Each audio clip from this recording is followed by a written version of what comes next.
بسم اللہ الرحمن الرحیم نحمدہ ونصلی ونسلم علی رسولہ الکریم اما بعد۔ نبی کریم علیہ الصلاۃ والتسلیم نے ارشاد فرمایا ما اسفل من الکعبین من الازار فی النار، کہ ٹخنوں کا جو حصہ پاجامہ کے نیچے رہے گا وہ جہنم میں جائے گا۔ بخاری اور مسلم کی یہ حدیث ہے۔ اس حدیث سے متعلقہ نہایت ضروری اور اہم چند گزارشات ہیں، ان کو ہمیشہ کے لیے ذہن نشین فرما لیجئے۔ سب سے پہلے تو یہ مسئلہ سمجھ لیں کہ مرد کے لیے پاجامہ، شلوار، پتلون، ٹراؤزر، ازار، کسی بھی لباس کے ذریعے سے ٹخنوں کو، جنہیں ہم گٹے کہتے ہیں، ان کو چھپانا مرد کے لیے جائز نہیں ہے۔ مسئلہ تو یہ سمجھ لیں کہ جو لباس بھی ہم پہنتے ہیں، چاہے وہ تہبند کی شکل میں ہو، چاہے وہ شلوار کی شکل میں ہو، چاہے وہ پتلون کی شکل میں ہو، چاہے وہ ٹراؤزر کی شکل میں ہو، ان کے ذریعے سے مرد کے لیے ٹخنوں کو چھپانا یا ڈھانکنا یہ جائز نہیں ہے۔ فقہ کی کتابوں میں آپ نے پڑھا بھی ہوگا، جو ہمارے کلاس کے ریگولر ساتھی ہیں، اور علماء کرام سے آپ نے دو اصطلاحات بھی سنی ہوں گی، مکروہ تنزیہی کی اور مکروہ تحریمی کی۔ مکروہ تنزیہی میں عمل کی گنجائش موجود ہوتی ہے، لیکن مکروہ تحریمی میں عمل کی گنجائش موجود نہیں ہوتی۔ مکروہ تحریمی سے بھی بچنا اتنا ہی ضروری ہوتا ہے جتنا کہ حرام سے بچنا ضروری ہے، صرف دلیل کا فرق ہوتا ہے مکروہ تحریمی اور حرام میں۔ یہ میں اصطلاح اس لیے عرض کی ہے کہ ابھی آگے یہ مسئلہ آئے گا، اس لیے اس اصطلاح کو ذہن میں بٹھا لیں، ایک مکروہ تنزیہی اور ایک مکروہ تحریمی۔ مکروہ تنزیہی میں کہیں نہ کہیں کسی نہ کسی درجے میں عمل کی گنجائش موجود ہوتی ہے، لیکن مکروہ تحریمی میں عمل کی گنجائش موجود نہیں ہوتی۔ ہر حالت میں مکروہ تحریمی سے بچنا ضروری ہے۔ دو باتیں سمجھ میں آ گئیں۔ تیسری بات اس حوالے سے، جو ہمارے آج کل کے جدت پسند حضرات بہت زیادہ ان چیزوں کو بالخصوص نوجوانوں کے اذہان میں شکوک و شبہات میں ڈالتے ہیں، اس حوالے سے میں چند گزارشات عرض کروں گا، لیکن اس سے پہلے ایک حدیث اور بھی سماعت فرما لیجئے۔ عرب معاشرے میں یہ رواج تھا کہ وہ لوگ اپنا بڑا پن یا اپنے تکبر کے اظہار کے لیے اپنے لباس کو زمین پر گھسیٹتے ہوئے چلتے تھے۔ عرب معاشرے میں زمانہ جاہلیت میں جو ان کے بڑے بڑے سردار ہوا کرتے تھے یا بڑے بڑے شیوخ ہوا کرتے تھے، ان کا طریقہ کار اور ان کا طرز عمل یہ تھا کہ وہ اپنے لباس کو بہت بڑا سلوایا کرتے تھے اور اس کو پھر زمین پر گھسیٹتے ہوئے چلتے تھے۔ یہ ایک تکبر کی علامت ہوتی ہی تھی، اور تکبر کی وجہ سے ہی یہ عمل کیا جاتا تھا۔ چنانچہ حدیث شریف میں آتا ہے کہ ایک صحابی وہ اپنا لباس اسی طرح ان کا زمین پر گھسٹ رہا تھا، تو نبی کریم علیہ الصلاۃ والتسلیم نے انہیں فرمایا کہ بھئی اپنا لباس جو ہے یہ سمیٹ لو، اس کو زمین پر ایسے نہ گھسیٹو۔ اس کے دو فائدے ہوں گے، اونچا کر لو اپنا لباس، اس کے دو فائدے ہوں گے۔ ایک تو یہ کہ جو زمین پر گندگی یا نجاست لگی ہوئی ہوتی ہے، تمہارا لباس اس گندگی اور نجاست سے بھی محفوظ ہو جائے گا، اور دوسرا فائدہ یہ ہوگا کہ تمہارے قدموں میں لپٹ کر تمہارا لباس پھٹے گا نہیں۔ سنیے گا ذرا، بہت قابل توجہ ہے ہم سب کے لیے، صرف اس مسئلے میں نہیں، ہر مسئلے میں۔ تو ان صحابی نے جواب میں یہ عرض کیا کہ یا رسول اللہ، یہ لباس میرا کوئی بہت زیادہ قیمتی نہیں ہے، یعنی اگر میلا بھی ہو گیا تو کوئی مسئلہ نہیں، یا اگر میرے پاؤں میں لپٹ کر پھٹ بھی گیا تب بھی کوئی مسئلہ نہیں۔ اب جو بات نبی علیہ الصلوۃ والسلام نے ارشاد فرمائی وہ ہم سب کے لیے لمحہ فکریہ بھی ہے، قابل توجہ بھی ہے۔ حضور اقدس صلی اللہ علیہ وآلہ وسلم نے ارشاد فرمایا کہ اما لک فی اسوۃ، کیا میری ذات تمہارے لیے کوئی نمونہ نہیں ہے؟ بھائی جب نبی علیہ الصلوۃ والسلام کہہ رہے ہیں، فرما رہے ہیں اور خود عمل بھی کر رہے ہیں کہ تہبند ہو یا پاجامہ ہو یا کچھ بھی ہو، اس کو جب ٹخنوں سے اوپر کر رہے ہیں اور کرنا ہے تو پھر کر لو، اس میں دلیلیں ڈھونڈنے کی کیا ضرورت ہے؟ حذیفہ بن یمان ہے رضی اللہ تعالیٰ عنہ. آج تھوڑی سی گفتگو شاید لمبی ہو جائے، اس لیے برداشت کر لینا کیونکہ یہ مسئلہ بہت اہم ہے. حذیفہ بن یمان ہیں رضی اللہ تعالیٰ عنہ، بڑے جلیل القدر صحابی ہیں. نبی کریم علیہ الصلوۃ والتسلیم کے رازدار صحابہ کرام میں ان کو شمار کیا جاتا ہے، بلکہ یہ واحد صحابی ہیں جو حضور کے رازدار صحابی ہیں. حضور نے بہت ساری راز اور نیاز کی باتیں جو حضرت ابو بکر اور حضرت عمر رضی اللہ تعالیٰ عنہما سے بھی نہیں کی، حذیفہ بن یمان رضی اللہ تعالیٰ عنہ سے کی ہیں. تو کافروں کے کسی بڑے مجمع میں دربار میں بیٹھے ہوئے تھے، کھانا کھا رہے تھے، تو نوالا اٹھایا تو وہ نوالا گر گیا ہاتھ سے. انہوں نے اس کو زمین سے اٹھایا، جھاڑا، جیسا کہ نبی پاک صلی اللہ علیہ وسلم کی سنت ہے، اس کو جھاڑا نوالے کو اور کھا لیا. تو ساتھ والے نے ایسے کونی ماری کہ یہ کیا کر رہے ہو، اتنے بڑے بڑے بادشاہوں کے دربار میں بیٹھے ہوئے ہو، تو یہ تم نے یہ حرکت کی ہے. تو انہوں نے جو جواب اس وقت ارشاد فرمایا وہ آب زر سے لکھنے کے قابل ہے. فرمایا کہ اترک سنت حبیبی لہؤلاء الحمقاء، کہ ان بیوقوف لوگوں کی وجہ سے میں اپنے محبوب کی سنت پر عمل کرنا چھوڑ دوں. سوچئے کہ ذرا ان جملوں کو. ایک جملہ نبی پاک صلی اللہ علیہ وسلم کا کہ اما لک فی اسوۃ، کیا میری ذات تمہارے لیے کوئی حیثیت نہیں رکھتی، تمہارے لیے کوئی نمونہ نہیں ہے کیا میری ذات کے اندر؟ دوسرا جملہ حذیفہ بن یمان رضی اللہ تعالیٰ عنہ کا کہ اترک سنت حبیبی لہؤلاء الحمقاء، کہ ان بیوقوف لوگوں کی وجہ سے میں اپنے محبوب کی سنت پر عمل کرنا چھوڑ دوں. اسی طرح کا ایک واقعہ اور سیدنا عثمان غنی رضی اللہ تعالیٰ عنہ کے حوالے سے کتابوں میں لکھا ہوا ہے کہ وہ سرداران قریش کے پاس ان کا جانا ہوا اور نبی علیہ الصلوۃ والسلام کے حکم کے مطابق ان کا تہبند جو تھا وہ پنڈلیوں تک تھا.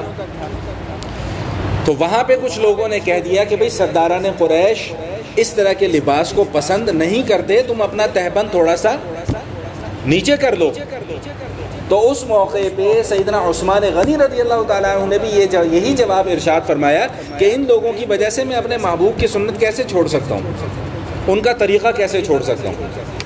بھئی یہ تو وہ باتیں ہیں کہ جو یہاں سے نکلتی ہیں اور یہیں پر جا کر لگتی ہیں اور یہیں سے عمل کا جذبہ بیدار ہوتا ہے. میرے پاس ایک نوجوان آئے، کسی یونیورسٹی کے طالب علم تھے، تو مجھے آ کر کہنے لگے کہ جی ہمارے فزکس کے پروفیسر صاحب ہیں، وہ اس مسئلے کے متعلق یہ کہتے ہیں کہ جی یہ تو سینہ گداز باتیں ہیں، یہ تو مولویوں کی بنائی ہوئی. ہاں آج کل ہمارے ہاں اگر آپ نے دین کے کسی مسئلے سے جان چھڑانی ہو تو اس کا سب سے آسان فارمولہ کیا ہے؟ یہ تو جی مولویوں کی بنائی ہوئی باتیں. اور میں ہمیشہ اس موقع پہ یہ عرض کرتا ہوں کہ کسی مولوی کی اتنی جرت کہاں سے پیدا ہو گئی کہ وہ کوئی مسئلہ خود سے بنا لے گا؟ مولوی کون ہوتے ہیں اپنے آپ سے مسئلہ بنانے والے؟ ان کو تو نہ یہ اجازت ہے نہ اختیار ہے. تو وہ نوجوان مجھے کہنے لگے جی وہ ہمارے فزکس کے پروفیسر صاحب ہیں، وہ کہتے ہیں جی یہ تو سب سینہ گداز باتیں ہیں، ایسی سنی سنائی باتیں ہیں، بن گئی ہیں، تو اس کا حقیقت سے جو ہے وہ کوئی تعلق نہیں ہے. تو میں نے اس نوجوان کو کہا، میں نے کہا بھائی دو باتیں ہیں، ایک تو اپنے فزکس کے پروفیسر صاحب کو جا کے کہنا کہ تمہارا کام فزکس پڑھانے کا ہے، فزکس پڑھاؤ، ہمیں دین مت سکھلاؤ. اور دوسری بات یہ ہے کہ ہمارا پورا کا پورا دین ہی سینہ گداز ہے، ہمارا پورا کا پورا دین ہی سینہ بسینہ نقل ہوتے ہوئے آ رہا ہے. تم کس مسئلے کا انکار کرو گے؟ اللہ ایک ہے، سب کا ایمان ہے کہ نہیں ہے اس کے اوپر؟ یہ ہم نے بات خود اللہ سے سنی ہے. کیوں بھائی بولے نا بھائی، اللہ سے سنی ہے ہم نے یہ بات کہ جی اللہ تمہیں آ کے یہ کہہ رہا ہے کہ جی میں ایک ہوں، مانو میری بات. نہیں، نبی پاک صلی اللہ علیہ وسلم کی زبان سے آپ نے خود سنا ہے اپنے کانوں سے؟ نہیں، کیسے نقل ہوتی بھی ہم تک پہنچی ہے نا بات. بھائی یہ ہم جو کتاب پڑھ رہے ہیں اس میں آقا کریم علیہ الصلوۃ والتسلیم کی احادیث لکھی ہوئی ہیں. یہ احادیث ہم تک کیسے پہنچی ہیں؟ سینہ بسینہ نقل ہوتی ہوئی پہنچی. یہ قرآن ہم تک کیسے پہنچا ہے؟ سینہ بسینہ نقل ہوتا ہوا پہنچا ہے. کسی نے اپنی آنکھوں سے مدینہ منورہ میں روضہ مبارک میں حضور اقدس صلی اللہ علیہ وسلم کو دفن ہوتے ہوئے دیکھا ہے؟ نہیں دیکھا. لیکن پھر بھی ہمارا ایمان ہے کہ نبی علیہ الصلوۃ والسلام وہاں پہ آرام فرما ہے. تو یہ ساری کی ساری باتیں ہم تک سینہ بہ سینہ ہی نقل ہوتی بھی پہنچی ہے نا. کس کس مسئلے کا انکار کرو گے؟ کس بات کا انکار کرو گے؟ بات سمجھ میں آ رہی ہے کہ نہیں آ رہی؟ اوپر سے تو نہیں گزر رہی. اچھا اب آ جائیں ایک مسئلے کی طرف جو میں سمجھانا چاہ رہا ہوں، جس کے لیے میں اتنی لمبی چوڑی تمہید میں نے آپ کے سامنے باندھی ہے. ایک تو یہ حدیث ہے آپ کے سامنے جس میں بغیر کسی قید کے یہ مسئلہ بیان کر دیا نبی علیہ الصلوۃ والسلام نے، بھئی حالات کسی بھی قسم کے ہوں، نماز میں ہو، نماز سے باہر ہو، تکبر ہو یا نہ ہو، بہرحال پاجامہ ٹخنوں سے اوپر ہونا چاہیے. لیکن اس طرح کی بعض روایات اور بھی ملتی ہیں کہ جس میں نبی پاک صلی اللہ علیہ وآلہ وسلم نے تکبر کی قید لگائی ہے کہ اگر کوئی تکبر کرتے ہوئے اپنے کپڑے کو لٹکائے گا تو اس کا ٹھکانہ جہنم ہے، یا اور اس طرح کی وعیدیں بیان کی گئی ہیں. تو ان روایات کو بنیاد بنا کر بعض جدت پسند حضرات یہ کہتے ہیں کہ ہمارے دل میں تو کوئی تکبر ہے ہی نہیں. یہ جملہ خود ایک متکبرانہ جملہ ہے. یہ خود ایک متکبر، میرے اندر تو کوئی، میں آپ کے سامنے یہ کہوں یہ میرے اندر تو کوئی خرابی نہیں ہے، تو یہ عاجزی ہوگی یا تکبر ہوگا؟ عاجزی کیا ہے کہ بھائی میں تو سراپا خطا ہوں، میں تو غلطیاں کرتا رہتا ہوں. تو ایک آدمی یہ کہتے ہیں جی ہمارے اندر تو کوئی تکبر نہیں ہے. یہ ہمارے کا جو لفظ ہے یہ خود متکبرانہ لفظ ہے، اور اوپر سے اپنے اندر سے کسی خرابی کی نفی کر دینا. میں اس کی ایک مثال یہ دیا کرتا ہوں کہ اچھے بھلے ہم سارے کے سارے بظاہر لگ رہا ہے کہ جی ہم صحت مند ہیں سارے کے سارے. آپ کو لگ رہا ہوگا جی میں بھی بڑا صحت مند ہوں، لیکن آپ کو نہیں پتا کہ میں اس وقت بڑی تکلیف میں بیٹھا ہوا ہوں. ٹھیک، تو جب تک میں کسی معالج کے پاس نہیں جاؤں گا میری بیماریوں کی تشخیص کیسے ہوگی؟ تو اسی لیے جب تک میں کسی اللہ والے کے پاس نہیں جاؤں گا مجھے میرے اندر کی دل کی بیماریوں کا کیسے پتہ چلے گا کہ میرے اندر یہ بیماریاں پائی جاتی ہیں. تو یہ لفظ کہنا کہ جی ہمارے اندر تو تکبر ہے نہیں، اور حضور نے یہ فرمایا کہ جو تکبر کی وجہ سے اپنی شلوار کو یا اپنے پاجامہ کو یا اپنے تہبند کو لٹکائے گا وہ گنہگار ہوگا، لہٰذا ہم اس مسئلے کے اوپر عمل نہیں کرتے. سوال سمجھ میں آیا؟ حدیث سمجھ میں آئی؟ ابھی اس کا جواب بھی دیتا ہوں لیکن ایک حدیث اور ملا لیں. اللہ اکبر کبیرہ. سیدنا ابو بکر صدیق رضی اللہ تعالی عنہ حضرت کے ساتھ مسئلہ یہ تھا، بعض کتابوں میں لکھا ہے کہ وہ جسم میں کوئی کمزوری ہو گئی بہت یا کیا ہوا جس کی وجہ سے حضرت کا تہبند جو ہے وہ ٹکتا نہیں تھا اور وہ لٹک کے نیچے آ جایا کرتا تھا. اب ابو بکر تو پھر ابو بکر، وہ تو اتنا سا بھی کوئی چھوٹا سا مسئلہ ہو اور وہ نبی علیہ الصلوۃ والسلام سے جا کر پوچھیں نہ یا بیان نہ کریں، ابو بکر ایسا کر ہی نہیں سکتے. اپنی مرضی سے کبھی انہوں نے کوئی کام کیا ہی نہیں. یہ تو ہم لوگ ہی ہیں نا کہ دین ہمیں ایسی بیچاری لونڈی ملی ہوئی ہے کہ بس جس کا دل کرتا ہے وہ مفتی بن کے بیٹھ جاتا ہے. سمجھ میں آ گئی بات؟ تو حضرت ابو بکر صدیق رضی اللہ تعالیٰ عنہ بھاگے دوڑے نبی علیہ الصلوۃ والسلام کی خدمت عالیہ میں حاضر ہوئے اور جا کر عرض کیا کہ یا رسول اللہ میرے ساتھ بھی یہ مسئلہ ہے، میں کیا کروں؟ اللہ اکبر. اب شان دیکھیں ابو بکر صدیق رضی اللہ تعالیٰ عنہ ہوگی. تو نبی علیہ الصلوۃ والسلام نے فرمایا کہ ابو بکر تمہارا شمار ان لوگوں میں سے نہیں ہے. اب بعض لوگ اس روایت کو بنیاد بنا کر بھی کہتے ہیں کہ جی ابو بکر کو اجازت مل گئی تو ہم بھی، تو میں ان لوگوں کو ایک ہی لفظ کہا کرتا ہوں کہ کیا پدی اور کیا پدی کا شوربہ، اور تم اپنی حیثیت دیکھو وہ ابو بکر ہیں. اس مسئلے کا ٹیکنیکل جواب بھی سماعت فرما لیں کہ وہ ابو بکر صدیق رضی اللہ تعالیٰ عنہ کی خصوصیت تھی، وہ حکم ہر کسی کے لیے. سمجھ میں آ گئی بات کہ نہیں آ گئی؟ پھر بات لمبی ہو جائے گی. ایک صحابی کا اور بھی وہ واقعہ یاد آ گیا کہ وہ جنہوں نے روزے کی حالت میں اپنی بیوی سے قربت کے تعلقات کو اختیار کر لیا، صبح آ گئے یا رسول اللہ گڑبڑ ہو گیا کام کیا کروں؟ فرمایا بھئی غلام آزاد کرو. یا رسول اللہ میں تو خود غلام ہوں، میں کہاں سے غلام آزاد کروں؟ اچھا تو پھر ایسا کرو کہ 60 لگاتار روزے رکھو. یا رسول اللہ ایک روزے میں صبر نہیں ہوا، 60 روزے کہاں سے رکھوں؟ پھر نبی علیہ الصلوۃ والسلام نے فرمایا کہ بھائی اچھا پھر ایسا کرو کہ 60 مسکینوں کو کھانا کھلاؤ. میں عرض کیا کہ یا رسول اللہ مدینے میں مجھ سے بڑا مسکین اس وقت اور کوئی نہیں ہے. تو نبی علیہ الصلوۃ والسلام نے صحابہ سے پوچھا بھائی کسی کے پاس کچھ ہے، کچھ کھانے پینے کو لے آؤ. کھجوریں اکٹھی کی اور پھر انہی صحابی کو لا کے دے دی اور فرمایا کہ یہ صرف تمہارے لیے ہے، کسی اور کو اس رخصت پر عمل کرنے کی اجازت. تو بعض معاملات ایسے ہیں جو کسی نہ کسی صحابی کی خصوصیت ہیں، وہ عمومی حکم نہیں ہوا کرتا. تو یہ بھی ابو بکر صدیق رضی اللہ تعالیٰ عنہ کی خصوصیت ہے، عمومی حکم نہیں ہے۔ ان کی شان تو دیکھو یار، اور تم کون ہوتے ہو اپنے آپ کو ان کے مقابلے میں لا کر کھڑا کرنے والے؟ اپنی حیثیت دیکھیے، تم کس کھیت کی مولی ہو، معذرت کے ساتھ اگر ذرا الفاظ تھوڑے سے سخت ہو جائیں تو۔ لیکن جب صحابہ کا تذکرہ آتا ہے تو پھر ہمیں سخت بننا پڑے گا، ہمیں شدت پسندی اختیار کرنی پڑے گی۔ معاملہ ہی ایسا ہے، معاملہ اتنا نازک ہے۔ تو بعض لوگ اس قسم کی روایات کو بنیاد بنا کر یہ شوشہ چھوڑ دیتے ہیں کہ جی حضور نے تو صرف تکبر کی قید لگائی ہوئی ہے، اور چونکہ ہمارے اندر تکبر نہیں ہے لہٰذا ہم اس مسئلے کے اوپر عمل نہیں کریں گے۔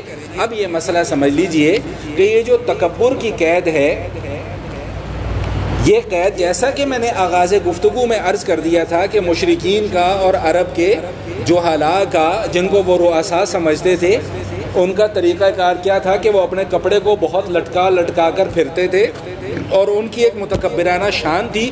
وہ جو قید نبی علیہ الصلوۃ والسلام نے لگائی ہے، وہ قید کلچر کو ختم کرنے کے لیے لگائی ہے، اور یہاں پر چونکہ کوئی قید نہیں آئی، یہ میرے اور آپ کے لیے حکم بیان کر دیا ہے۔ مسئلہ واضح ہو گیا۔ نچوڑ کیا نکلا، خلاصہ کیا نکلا کہ تکبر ہو یا نہ ہو، بہرحال پاجامہ ٹخنوں سے اوپر رکھنا پڑے گا، تکبر ہو یا نہ ہو، نماز پڑھ رہے ہو یا نہ پڑھ رہے ہو۔ بعض مولوی حضرات بھی یہ کہتے ہیں نا جی وہ نماز کا ٹائم جی شلوار ٹخنوں سے اوپر کر لو جی، اور بھائی نماز کے وقت میں تم یہ ان کو بتاؤ کہ ہر حالت میں شلوار ٹخنوں سے اوپر رکھو، مسئلہ تب مکمل ہوگا۔ یہ ادھورا مسئلہ نہ بیان کیا کرو کہ جی نماز کا وقت ہے جی شلوار ٹخنوں سے اوپر کر لو۔ بھائی کیوں بھائی، نماز کے وقت کیوں، باہر کیوں نہیں؟ جو مسئلہ نماز کا ہے وہی مسئلہ باہر کا بھی ہے۔ اور بھائی کچھ گفتگو سمجھ میں بھی آ رہی ہے کہ نہیں آ رہی ہے؟ مسئلہ واضح ہو گیا کہ نہیں ہو گیا؟ اشکالات سمجھ میں آ گئے، اشکالات کا جواب سمجھ میں آ گیا۔ اب آج کل کے حوالے سے ایک مسئلہ اور بھی سماعت فرما لیں۔ بعض حضرات یہ کہتے ہیں کہ جی جب آپ نماز پڑھنے لگو تو اگر آپ کی شلوار ٹخنوں سے نیچے ہے تو نیچے ہی رہنے دو، اگر پینٹ کھلی ہوئی ہے تو اس کو کھلا ہی رہنے دو، اس کو اوپر کرنے کی ضرورت نہیں ہے۔ بعض حضرات یہ مسئلہ کہتے ہیں، بیچارے کنفیوژن کا شکار ہے، ہم کیا کر سکتے ہیں، حق تو اسی کو ملتا نا جو حق کو طلب کرے۔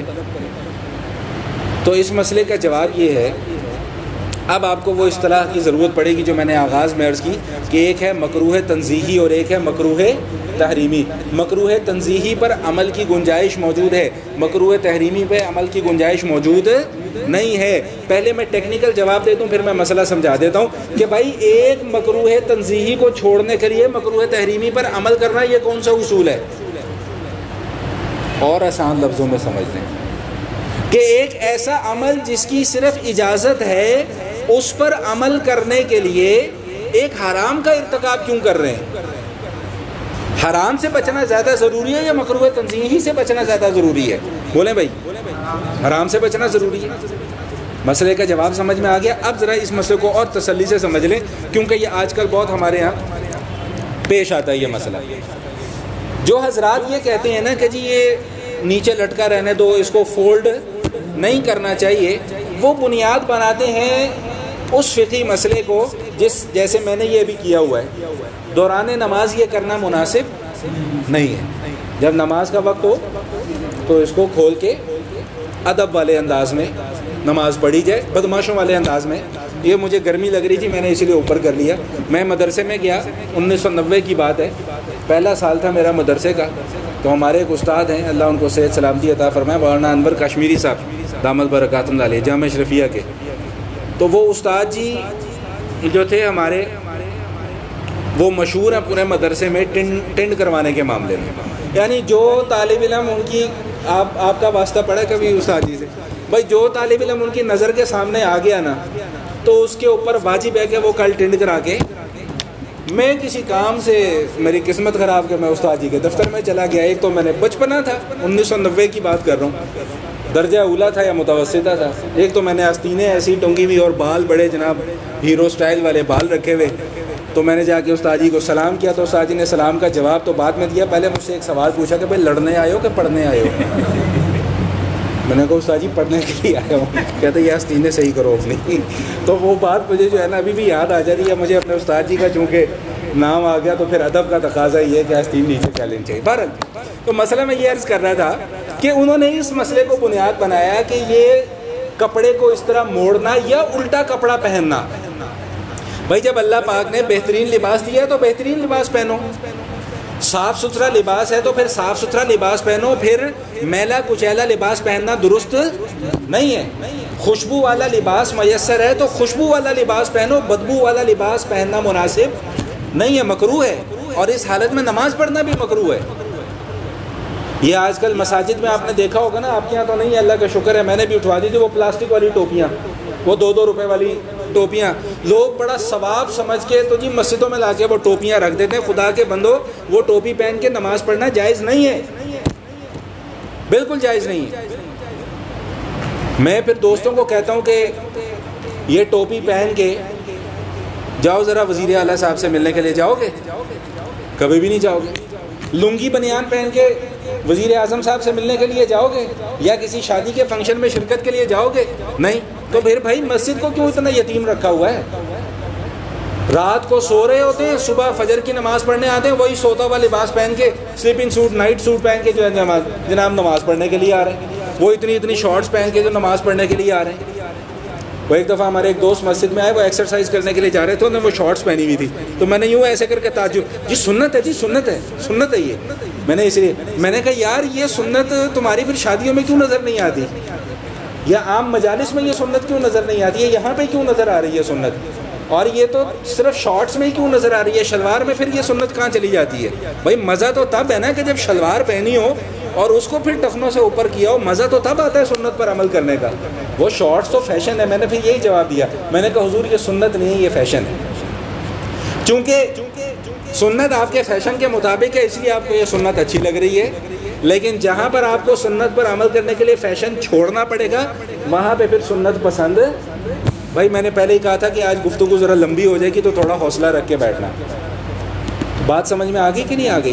تو وہ حضرات یہ فرماتے ہیں کہ جی یہ کپڑا الٹا کرنا یا الٹا لباس پہننا یہ چونکہ مکروہ ہے, تو اس لیے اگر کسی کا پائچہ ٹخنوں سے نیچے ہے تو وہ نیچے ہی رہنے دے, وہ اس کو اونچا نہ کرے. تو بات یہ ہے, اللہ ہم سب کو سمجھ عطا فرمائے, فہم عطا فرمائے.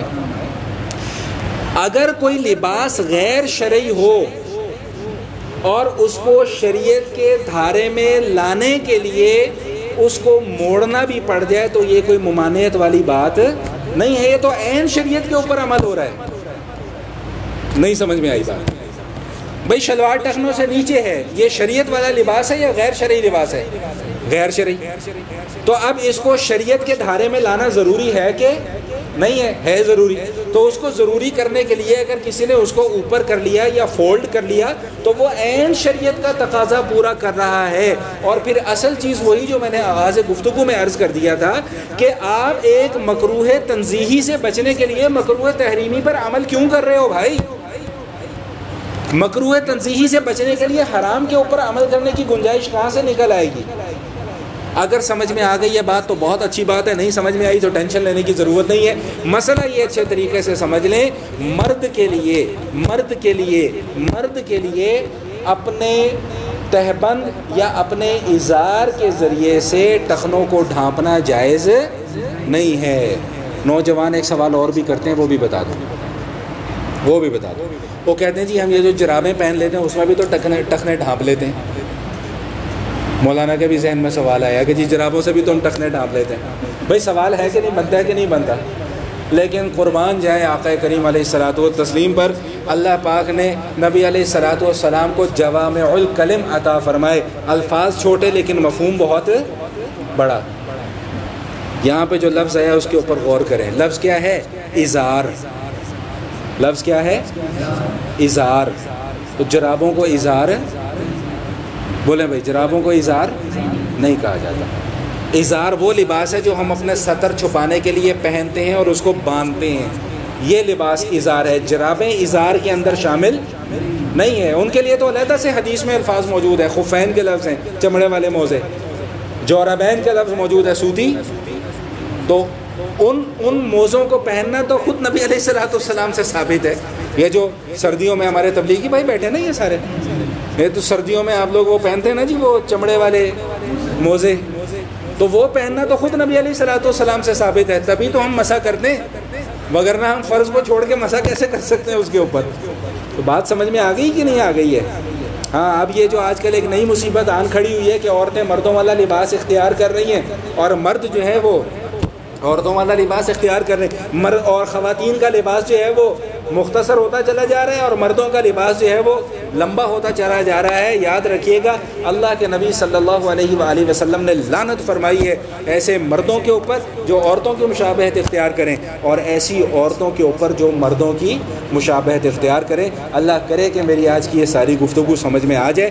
آخر میں سب مل کر اس دعا پر آمین کہہ دیں کہ اللہ تعالی ہم سب کو اس مسئلے پر عمل کرنے کی توفیق عطا فرمائے۔ میں الفاظ پڑھاتا ہوں، میرے ساتھ ساتھ الفاظ پڑھیے گا۔ حدیث نمبر 7 ہے، فرمایا نبی پاک صلی اللہ علیہ وآلہ وسلم نے، ما اسفل من الکعبین